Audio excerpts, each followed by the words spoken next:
With Alien Earth bringing back the most animalistic, beastly, and aggressive movie monster ever created, we thought the time was ripe to finally understand the full and correct hierarchy of the Xenomorphs. So, with that in mind, we compiled a list of 20 different casts and kinds of Xenos and ranked them, keeping in mind parameters such as their roles, powers, strengths, and more. We're not going to drag this intro out too much because we want to cut to the chase, but before we begin, please consider hitting those like and subscribe buttons. Those two small clicks from you will help us tremendously and bring you more of these marvelous videos in the future. So now, let's get into it. This is the hierarchy of Xenomorph ranks. Explore.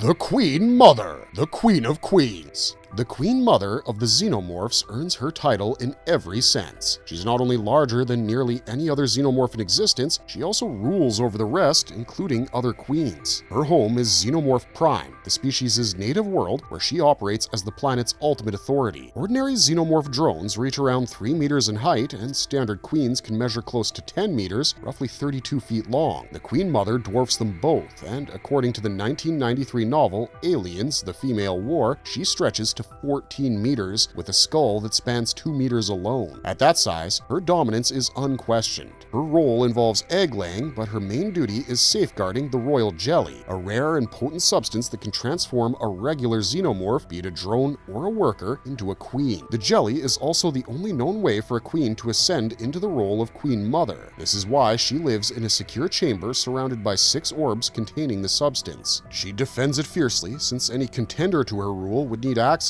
to it. Unlike other high-ranking Xenomorphs, she lacks an elaborate head crest. Instead, her frame is like a spiked spine and fleshy, and she also has tentacle-like appendages that hang from her mouth, possibly serving as sensory organs for sound or vibration. Her tail ends in blades sharp enough to cut through human bodies or solid materials, while her claws can shred through armored vehicles with little effort. The most dangerous weapon in her arsenal, however, isn't physical, it's mental. Her telepathic reach is immense, and it allows her to communicate with tens of thousands of Xenomorphs across planetary and even galactic distances. That same ability lets her intrude on human minds and plant visions or dreams. In The Female War, the character Billy becomes plagued with dreams of the Queen Mother calling to her, an experience that could easily push someone into madness. In that same story, Ellen Ripley manages to capture the Queen Mother and transport her to Earth, leaving Xenomorph Prime leaderless and unstable. In the chaos, a drone was chosen to evolve into the new Queen Mother, but this succession was challenged by a faction of red drones who aimed to claim that title for their own kind.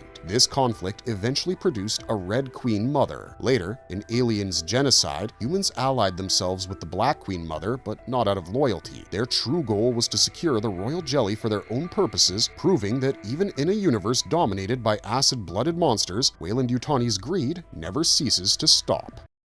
Empress. Empresses are among the largest and most imposing members of the Xenomorph species, and as far as their sizes are concerned, they can be compared to a Queen Mother. Their bodies are jet black, clad in a tough mesoskeleton, and they possess both a primary pair of arms and a smaller, more developed secondary set. Empresses have double-layered crests with a glossy upper plate and a duller, broader underlayer. While some Empresses match a queen in height, others reach Tyrannosaurus rex proportions and grow as tall as 20 feet and up to 40 feet in length. 15 feet is essentially the baseline for their growth compared to the average queen's height, which typically ends at a maximum of 15 to 20 feet without the potential to grow far beyond it. In the Hive hierarchy, Empresses function much like queens, serving as egg layers and supreme rulers. They show intelligence and a sense of self-preservation, though their survival takes priority over the brood if forced to choose. One of their most notable traits is the ability to coexist with multiple queens within the same territory. The species is polygynous by nature, and an empress presides over several hives, each ruled by a subordinate queen. This arrangement vastly increases brood numbers while keeping ultimate authority centralized. Unlike a standard queen, whose presence in a hive usually prevents new queens from emerging, an empress may still allow additional queens to develop, especially if they're intended to be loyal daughters rather than rivals. An empress may evolve directly from a queen as her hive expands, her body growing in proportion to the hive's size. The transformation doesn't require the presence of other queens, though when multiple queens inhabit the same hive, it usually ends in violent conflict, with one killing the rest. In rare cases, however, multiple queens have been known to coexist even within the same egg chamber, with one eventually developing into an empress. Sometimes this happens through conquest, as Xenomorphs absorb smaller hives, and the ruling queen of the conquered brood becomes a subordinate under the empress rather than being killed. There are also specialized forms of the Empress caste. The War Empress is born out of prolonged conflict with a dangerous host species, her evolution driven by the need for offense rather than brood expansion. She can push her offspring into a battle frenzy, increasing their aggression and lethality, though the effect doesn't extend to the pure warrior castes such as Praetorians, Ravagers, or Carriers. A related variant to the Empress is the Warrior Queen, which comes into existence when a queen is heavily damaged and survives. She molts into this new form, gaining a reinforced body suited for direct confrontation. While she lacks the full territorial dominance of an Empress, she serves as a battlefield powerhouse, adapting the Hive's leadership to meet immediate threats head-on.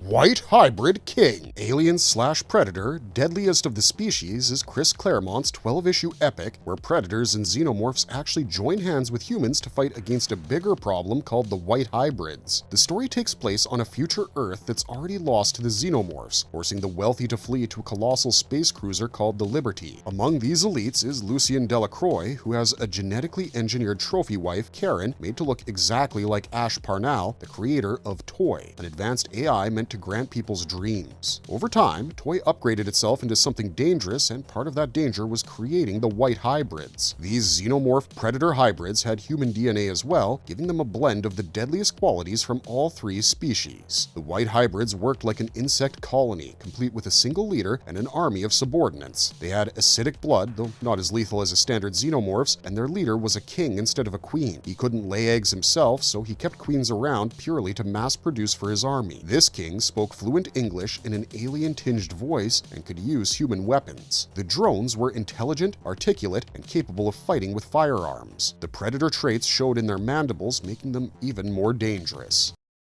The Alien King. The Alien King, also known as the King or Monstrosity, was a massive outlier among xenomorphs found only in the largest and most dangerous hives. Towering over other members of the species, it carried a distinctive spiked head crest and twin dorsal spines that curved along its back. Its oversized hands ended in huge claws, its body bore muted green and teal shades with reddish streaks along the dorsal tubes and crest, and its tail ended in a forked tip built for tearing through armor and flesh. The creature was so huge that it caused tremors with every step it took, kind of like the big dino from the Jurassic Park films. Small arms fire barely scratched it, and even serious wounds didn't last long. Its regeneration sped up dramatically after feeding, allowing it to recover from damage that would end most xenomorphs. At range, it could launch a concentrated ball of acid strong enough to dissolve entrenched defenses. In close quarters, it preferred a straight charge after a piercing screech, tearing into enemies with claws and tail alike. It was equally lethal to soldiers and armored vehicles. Beyond raw power, the King also commanded other xenomorphs, with at least one sighting noting 7 drones moving under its direction. By 2183, it was counted among several rumored xenomorph variants operating on the frontier, and it stood as one of the most dangerous threats humanity could encounter.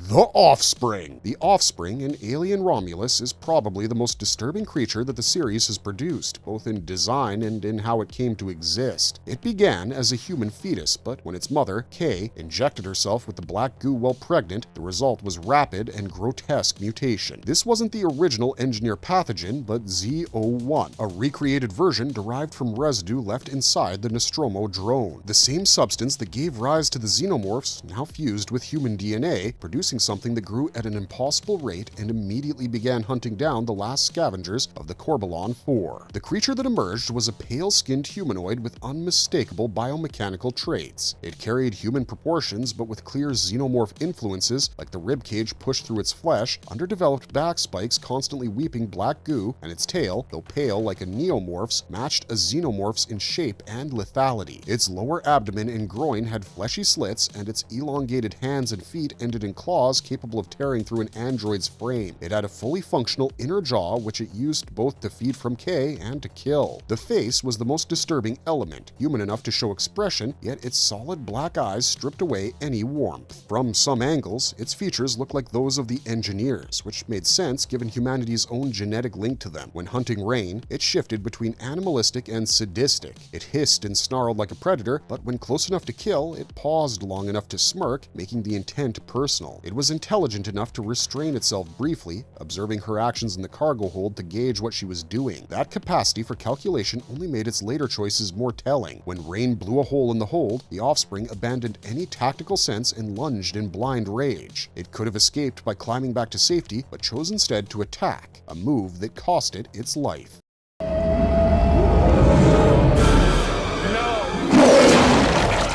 Newborn! The human Xenomorph hybrid, better known as the Newborn, made its first and only appearance in Alien Resurrection and was one of the strangest creations in the franchise, with the exception of the Offspring from Romulus. Its origins go back to Alien 3 when Ripley was impregnated with a Queen Xenomorph embryo. Weyland-Yutani wanted her to let them extract it, but she chose to end her own life rather than give them the chance. 2 centuries later, the United States military decided they weren't done with her. Through cloning, they brought back Ripley, designated Ripley 8, along with the embryo inside her. The process wasn't perfect. Ripley came back with xenomorph traits, and the Queen inherited human ones. The scientists kept both alive for study, and the Queen's altered DNA pushed her evolution in an unexpected direction. She developed a uterus, which allowed her to give live birth in addition to laying eggs. The result was the Newborn, a warped mix of human and xenomorph features. It didn't see the Queen as its mother. In fact, it killed her immediately after birth. Instead, it fixated on Ripley 8, treating her as its true parent. Physically, the Newborn was nothing like a standard xenomorph. It was bigger and stronger than a warrior or a queen, with a short human-like skull fused to its upper back, complete with eyes, a nose, and a mouth. It lacked a tail, dorsal tubes, and the inner jaw, and its pale, fleshy skin was smooth rather than biomechanical. Its teeth were more human too, though with pronounced fangs, and it walked upright in a disturbingly human posture. What made the Newborn even scarier and more dangerous was its emotional range. Standard xenomorphs operate purely on instinct. The Newborn displayed curiosity, affection, rage, and even grief. It had a childlike attachment to Ripley 8, showing moments of gentleness alongside its violence. After killing, it would often study the remains with an almost innocent fascination, not grasping the weight of what it had done. In many ways, it was less a calculating predator and more a dangerously powerful child, one that never had the chance to learn the difference between care and destruction.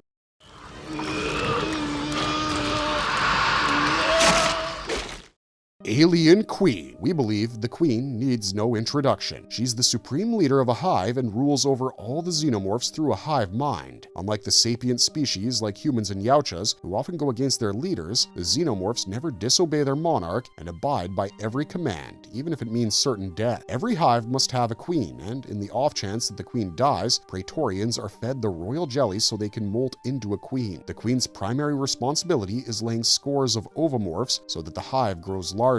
Among the xenomorphs, the Queen is the most intelligent of them all, apart from being the largest and the most powerful. In case her hive and eggs are threatened, she can even make trades for safety. In fact, she can even operate human machines such as a lift. Across the comics, we've had several different kinds of queens, including queens that can fly. In one of the comics, a xenomorph queen collaborated with a predator named Big Mama to eliminate the white hybrids, an artificial race created by splicing the DNA of humans, predators, and xenomorphs. But there are several thousand queens, right? So who controls them all? Well, there's someone called the Queen Mother, who's the leader of all these queens, and the Queen Mother can telepathically communicate with the queens across multiple light years.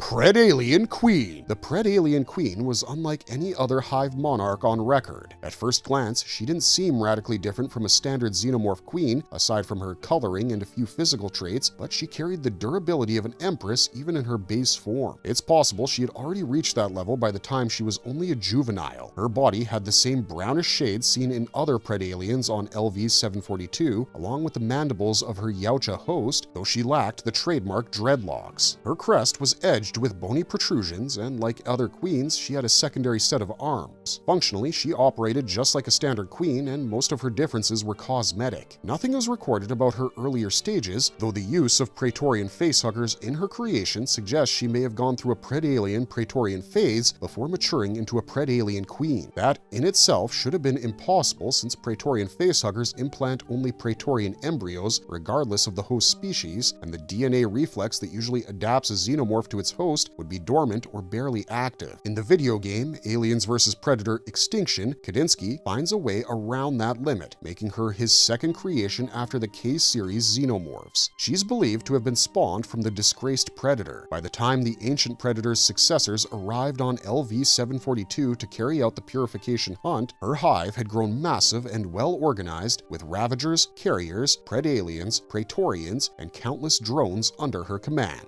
The details of how the young hybrid broke free aren't clear, but Kadinsky's capture and death, along with Yautja interference, played a role in unleashing xenomorphs from multiple strains. From the center of her hive, she carried out the same instinctive drive shared by all queens, like laying eggs and spreading her bloodline to every offspring. Her presence was dangerous enough to warrant the deployment of military caste Yautja, a measure reserved for hives that have grown too large or for queens that have escaped containment. The successor clan fought through her forces, destroying every member of her brood before reaching her egg chamber. There, they killed her and took her skull as proof of their victory, placing it on the Predator shrine as a trophy of superiority. Once she was dead, the hive didn't last long. The ancient nuke carrier detonated a nuclear device, erasing all traces of her and the infestation from LV-742. Praetorian. The Praetorian also has a massive head crest, much like a queen's. That crest is a weapon in its own right and can be used to ram enemies with deadly force. Unlike queens, Praetorians don't have the second pair of chest arms, and their jaws, packed with metallic teeth, are closer to those of the lower castes. Their dorsal spines are longer and sharper than those of other xenomorphs. They stand over 10 feet tall, dark in color, usually black or black-blue, and dwarf other xenomorphs on the battlefield. Despite that bulk, they can move with surprising speed and agility, though their size locks them into permanent bipedal stance and prevents them from scaling walls or ceilings like their smaller kin. Strength is where they truly dominate. Much like the higher castes, their hide is so tough that it can shrug off gunfire that would shred other xenomorphs. A single Praetorian can wipe out entire squads of Marines and is capable of going toe-to-toe with Yautja in hand-to-hand combat. Their acid spit is produced in far greater quantities than that of other castes, giving them an effective ranged attack, while their claws and long blade-tipped tails turn them into lethal close-quarters fighters. They're dangerous no matter the distance. They're also smarter than the average xenomorph, capable of more complex thinking and battlefield awareness. Their role as the Queen's personal guard leaves no room for hesitation. They will hurl themselves at threats without a thought for survival, fighting until the danger is eliminated. Their creation only happens when the hive reaches a certain size, about 300 members. At that point, the Queen selects adults from her brood to undergo transformation. Workers feed the chosen ones royal jelly until the change begins, but the transforming xenomorphs emit a pheromone that triggers the rest of the hive to attack them. Most don't survive the onslaught, but the ones that escape emerge stronger for it. Isolated from the hive, the pheromone continues to reshape their bodies, pushing them toward the Praetorian form. Once the transformation is complete, the pheromone production stops, and the newly made Praetorian returns to the hive to take up its place at the Queen's side.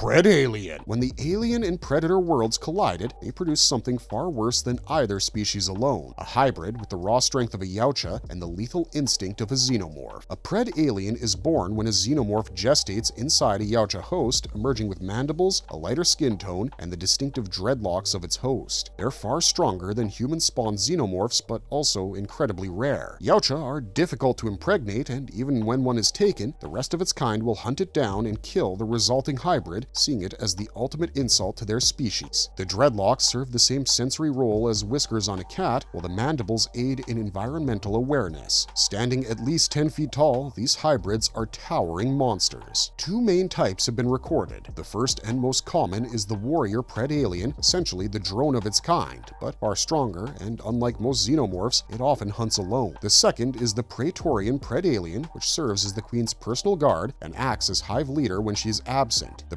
Praetorian variety is even more powerful than the warrior and exists for one purpose: to grow the hive's numbers at all costs. Royal Guard. Some believe that the Royal Guards are actually an intermediary stage between a Xenodrone and the final Praetorian. However, the terms Royal Guard and Praetorian are often used interchangeably, but that shouldn't be the case. Royal Guards are very similar to their next stage, but the two aren't the same since the former are relatively weaker and smaller in addition to having less developed crests. One could say they're more akin to warriors.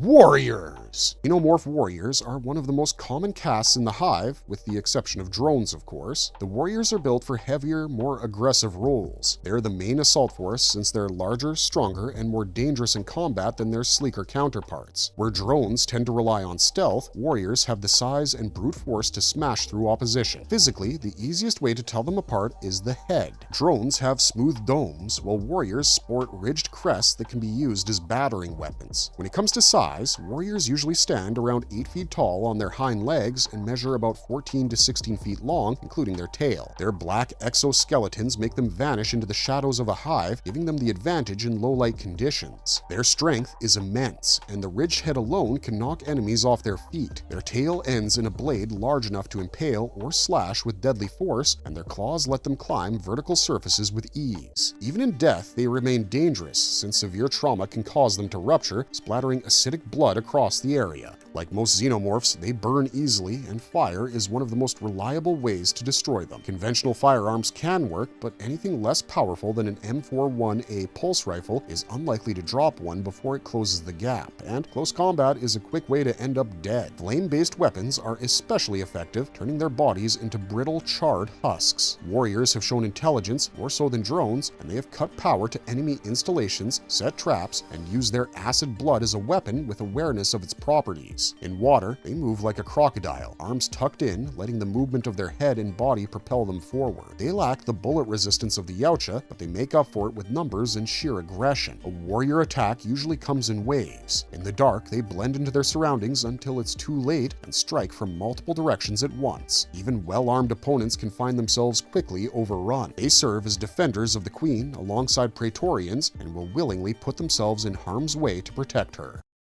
Tusked Xenomorphs. The Tusked Xenomorphs were the muscle of a rogue Yautja group known as the Killer Clan, basically serving as their attack dogs. What made them different right from birth was the fact that even their chestbursters had tusks, something no other xenomorph strain had ever displayed. Normally, that kind of physical quirk might be traced back to traits from the host, but these were born from humans, so the tusks weren't a fluke of host biology. Physically, they leaned more towards a crustacean-like build with plated heads instead of the usual smooth or ridged domes. Their jet black bodies were accented with red streaks alongside their dorsal spines, tails, limbs, and head ridges, but the tusks remain their signature feature. They made their way to the planet Ryushi when the Killer Clan decided to turn the human population into sport, but things didn't go as planned. Machiko Noguchi, already an unusual figure as a human who had been accepted among Yautja hunters, and the Ryushi hunters had a xenomorph queen in captivity. That shifted the balance of power, and when the Killer Clan came after them, the Tusked Xenomorphs pulled a surprising move. They turned on the very Yautja who had been using them, proving that loyalty in the alien universe is a lot more fragile when queens are involved.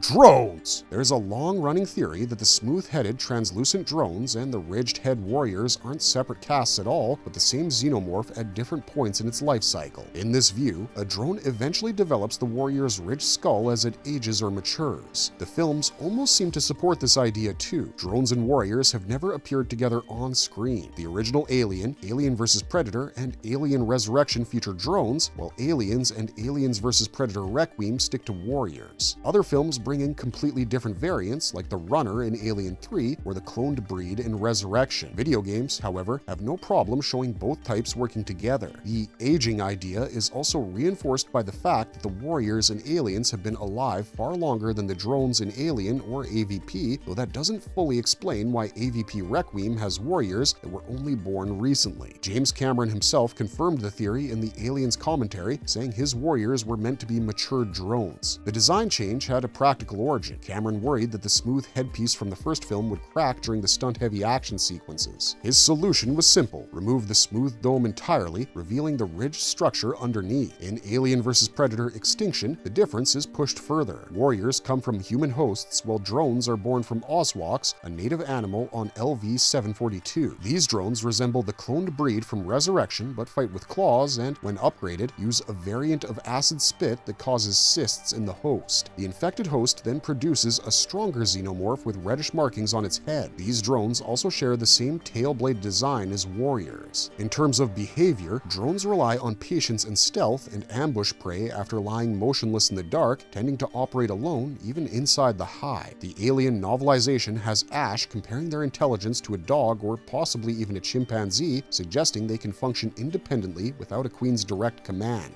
Warriors, on the other hand, often seem bound to the queen's directives and base instincts. Drones act more like scouts, moving ahead of the hive to find and isolate targets, and they're capable of making tactical decisions on their own.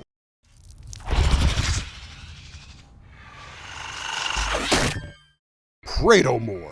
The Praetomorph was the end result of David Eights' decade-long obsession with perfecting the lifeform he saw as his greatest creation. Using the AO3959X.9115 pathogen as a base, he experimented on tissue from Elizabeth Shaw, dead engineers, and neomorphs that had emerged from the wildlife on Planet 4. Over time, these experiments produced several ovomorphs containing Praeto facehuggers, which eventually implanted 2 members of the USCSS Covenant's crew. From them came the first full-grown Praetomorphs. Once David seized control of the Covenant, he transmitted all his research to Weyland-Yutani, making it clear he planned to continue using the remaining settlers and crew as raw material for further experiments, with the ultimate goal of creating a queen. On the surface, an adult Praetomorph shared similarities with a standard Xenomorph drone, but up close the differences were very clear. Its body lacked the biomechanical textures familiar to the mainline Xenomorphs, instead showing long, thin, skinless limbs with exposed muscle and blood vessels, and even gaps in the armpits. Its dorsal spines and shoulders were smaller and narrower, and its tail was sleeker, tipped with a small barb. Its teeth weren't metallic, instead they were made of translucent bone, giving it a very different kind of grin. While it was more physically powerful and resilient than a typical Xenomorph, it was also less intelligent, relying on aggression over tactics, and that's why it's been placed after the drone in this ranking. The egg that housed a Praeto facehugger was slightly different in both shape and internal structure, and those differences carried through its early life stages. Once born, its growth rate was rapid enough, so much so that its physical changes could be tracked within hours. Soon after emerging from its host, it could be fully grown in hunting. Its vision was surprisingly sharp, on par with human eyesight, though littered with floaters that likely altered how it tracked prey. The Praetomorph's inner jaw retained the piston-like strike of the mainline Xenomorphs, able to punch through bone and even metal plating.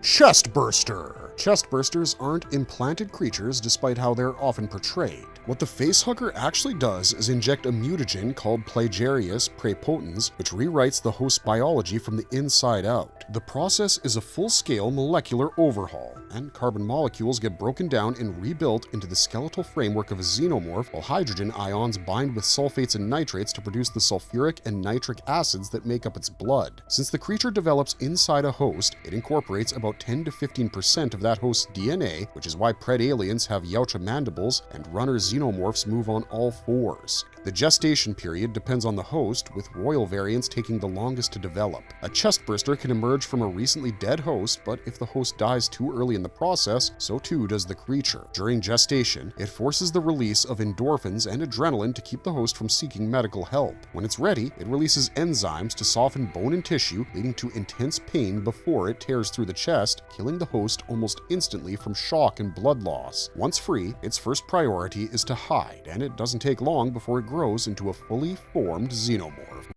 Royal Facehugger. The Royal Facehugger, also known as the Queen or Super Facehugger, is the rare upgrade in the xenomorph breeding cycle. While a standard facehugger implants a single embryo before dropping dead, the Royal variant can pull off at least 2, one destined to become a queen, the other a standard drone whose only job is to guard the infant queen. Like its common cousins, it hatches from an ovomorph laid by an adult queen, but the Royal Ovomorph is a beast of its own, larger, heavily armored, and even sporting a bladed tail for extra protection. That extra hardware makes sense when you consider the stakes. This is the future of an entire hive, after all. The Royal Facehugger itself is bigger, more robust, and designed for survival long enough to pull off its double implantation. Despite its importance in the lore, it has barely been seen on screen, making a single fleeting appearance in the special edition of Alien 3. Blink and you'll miss it, but that moment plants the seed for what could have been the most dangerous xenomorph lineage in the series.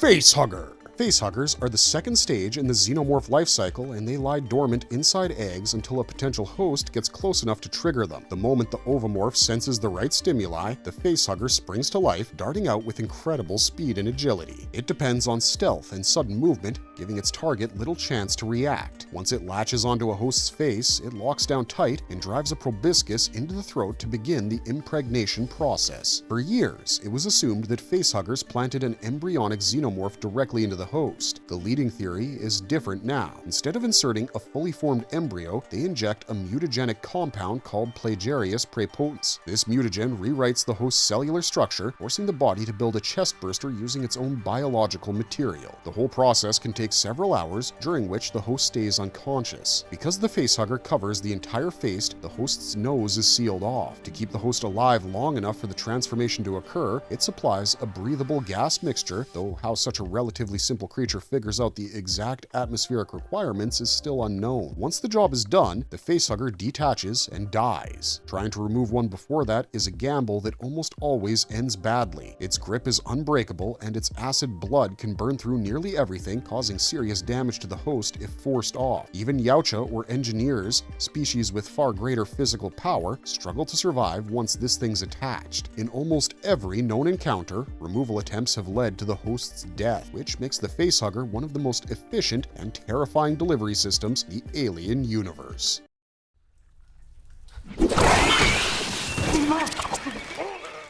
Praeto Facehugger. The Praeto Facehugger was the second stage in the Praetomorph's reproductive cycle, and while it looked a lot like the standard Xenomorph Facehugger, there were a few notable differences. Its skin was flat and smooth, its limbs longer and thinner, and its air sacs had a solid, bumpy texture instead of the usual softer look. It moved quicker than a regular facehugger, darting in with more speed and agility, but it didn't cling as fiercely. That made it easier to pull off a host compared to its mainline counterpart. When you remove this guy from your face, you get minor injuries, and the blade you use to slash it also remains intact, which only means that its acidic blood isn't strong enough to eat through the metal. Because it couldn't hold on for long, it evolved to deliver its payload almost instantaneously, impregnating within seconds of latching on. It also skipped the usual chemical sedation. Instead, it relied on more physical methods, like when Oram was rendered helpless through strangulation. This design made it efficient, fast, and still deadly, but in a very different way from the facehugger most people in the alien universe are unlucky enough to meet.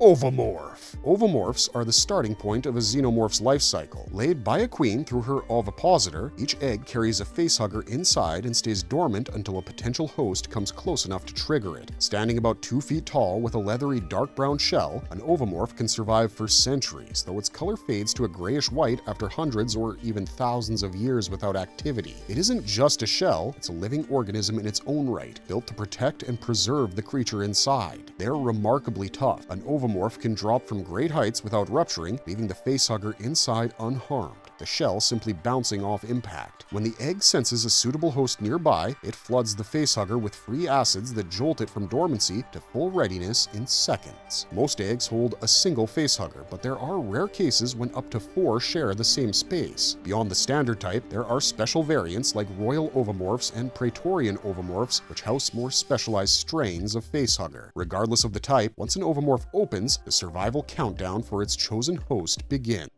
Marvelous verdict! So these are the 20 different kinds of xenomorphs ranked according to their hierarchy. If you have any suggestions or comments about our rankings or any variants that didn't quite make the list, feel free to let us know in the comments down below, because we're always looking for ideas for new videos. In the meantime, thanks for watching, stay safe out there, and remember, in space, no one can hear you scream.